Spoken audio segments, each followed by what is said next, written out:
Gucci walk in the damn studio, bro, with his people to Draco's. The fucking footage is going to show Pooh Shiesty had one on him. Big 30 had one on him. Only person who really gonna escape from this is the Pops. The Pops did not want none of this to go on. Nigga like this, bro. Gucci look at the dad like the Pops just head down. You can't tell your son nothing right now. Your son the number one right now. You gonna sign this? Sign the damn papers. And we need that. Wedding ring. Watch. Come about that. One of the biggest names in rap history, a man who built an entire empire from the ground up, got robbed at gunpoint in a recording studio by his own artist. And that's not even the craziest part because Pooh Shiesty's dad helped plan the whole thing.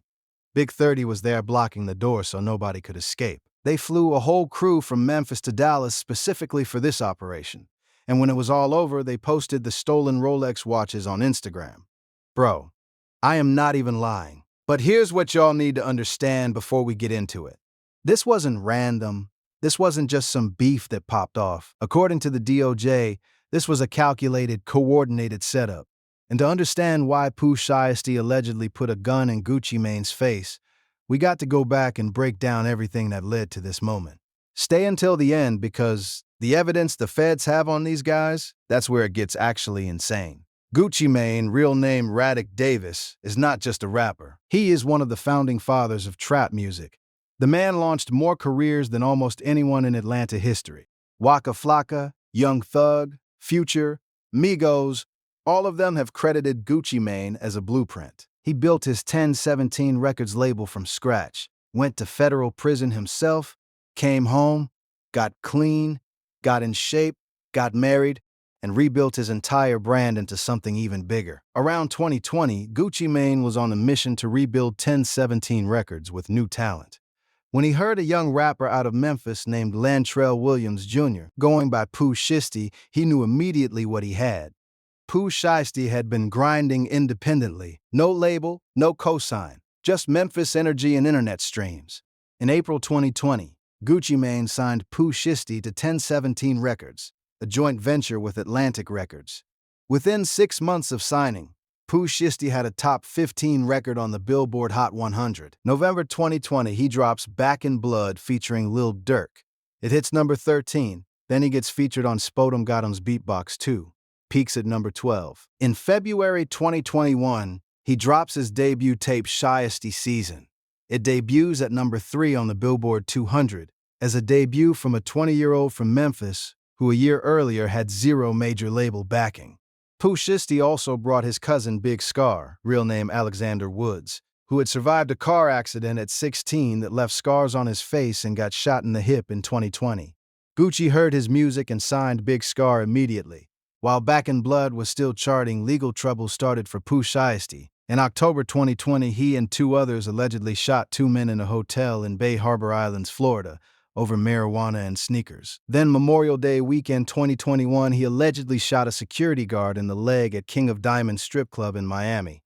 In July 2021, he faced a federal indictment, and in January 2022 took a plea deal, pleading guilty to conspiracy to possess firearms, and got sentenced to 63 months in federal prison. While he was locked up, his cousin Big Scar died from a drug overdose on December 22, 2022. At age 22. Big Scar's brother Quez Ruthless went live saying Gucci promised to cover the funeral, but only paid $20,000 out of $60,000 and allegedly asked for the 1017 chain back right after the death.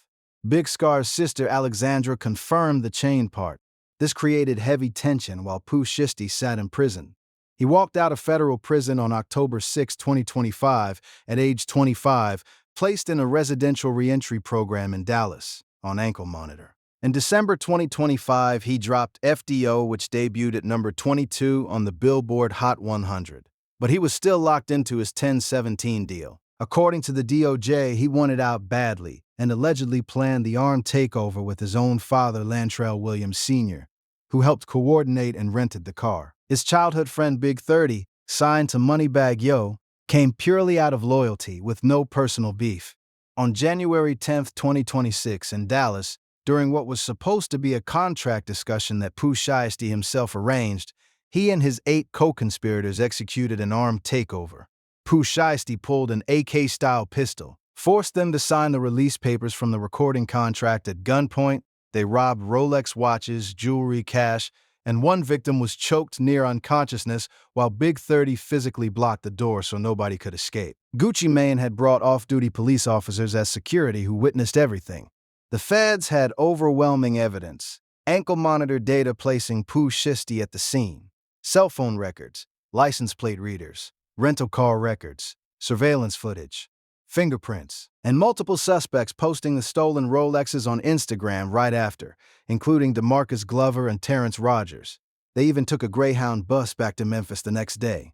On April 1st, 2026, the FBI and DOJ made simultaneous arrests across Memphis, Dallas, and Nashville. Pooh Shiesty, his father, Big 30, and 6 others were taken into custody facing kidnapping, armed robbery, and conspiracy charges with potential life sentences. Gucci gave Pooh Shiesty everything: a major label deal, Atlantic distribution, made him a star in under a year, and even signed his cousin off his recommendation. But according to the DOJ, this is how Pooh Shiesty tried to get out of the contract. The name has always been Shiesty. His own late brother gave him that name because it described exactly how he moved through the world. And Gucci Mane, one of the most street-experienced figures in the industry, signed that man and put his career in his hands. Some lessons cost more than any recording contract ever could. If you learned something new today, gang, hit that like button and subscribe. We cover the stories the rest of the internet doesn't break all the way down. And if you want the full, in-depth documentary on the entire Pooh Shiesty and Gucci Mane relationship, from the come-up to the contract to what happened in that Dallas studio, that video is right here. I'll catch y'all in the next one. Peace.